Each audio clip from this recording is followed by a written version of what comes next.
महाभारत काल के किस श्राप से हुई थी कलयुग की शुरुआत, आइए जानते हैं।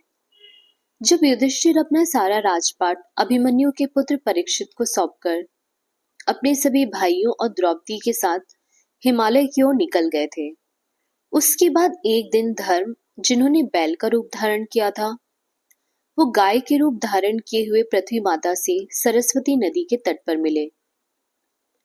देवी पृथ्वी की आंखों से आंसू बह रहे थे। उन्हें इस दशा में देख धर्म ने उनसे उनकी परेशानी का कारण पूछा।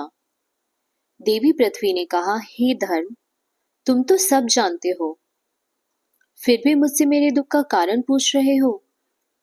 भगवान श्री कृष्ण के मनुष्य देह त्याग कर गोलोक धाम जाने से मेरा सौभाग्य समाप्त हो गया है।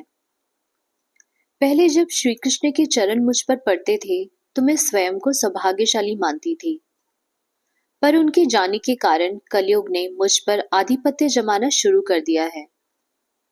धर्म और देवी पृथ्वी आपस में बातें कर ही रहे थे कि तभी वहां कलयुग आ पहुंचा और वो उन दोनों को मारने लगा। तभी राजा परीक्षित वहां से गुजर रहे थे। जब उन्होंने ये देखा तो वो कलयुग पर बहुत ज्यादा क्रोधित हुए। राजा परीक्षित ने कलयुग से कहा कि वह कौन है, अपना परिचय दे और वो ये बताए कि क्यों इन दोनों निर्दोष प्राणियों को परेशान कर रहा है और अब उसका वध निश्चित है। इतना कहकर राजा परीक्षित ने कलयुग का वध करने के लिए अपनी तलवार निकाली और वे कलयुग को मारने के लिए आगे बढ़े।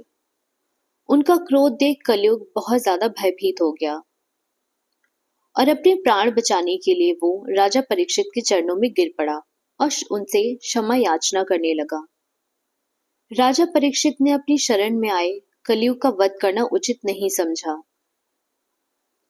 उन्होंने कलयुग से कहा कि पृथ्वी पे अधर्म, झूठ, चोरी, कपट, दरिद्रता आदि अनेक पापों का मूल कारण केवल तुम ही हो।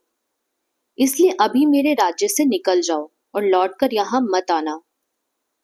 राजा परीक्षित की बात को सुनकर कलयुग ने कहा, हे राजन, इस पूरी पृथ्वी पर आपका राज है, ऐसे में मुझे रहने के लिए स्थान प्रदान करें। तब राजा परीक्षित ने सोच विचार कर कहा, झूठ, द्यूत, मद्यपान, परस्त्रीगमन और हिंसा, इन स्थानों में असत्य, मद, काम और क्रोध का वास होता है और इसीलिए तुम इन 4 स्थानों पर रह सकते हो। उनकी बात सुन कलयुग बोला, हे राजन, ये 4 स्थान मेरे लिए रहने के लिए पर्याप्त नहीं है, मुझे कोई अन्य स्थान भी प्रदान करिए।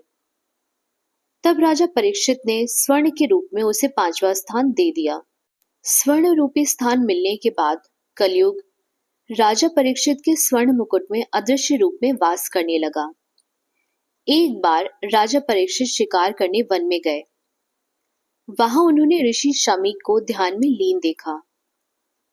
वे ध्यान अवस्था में बिल्कुल मौन थे।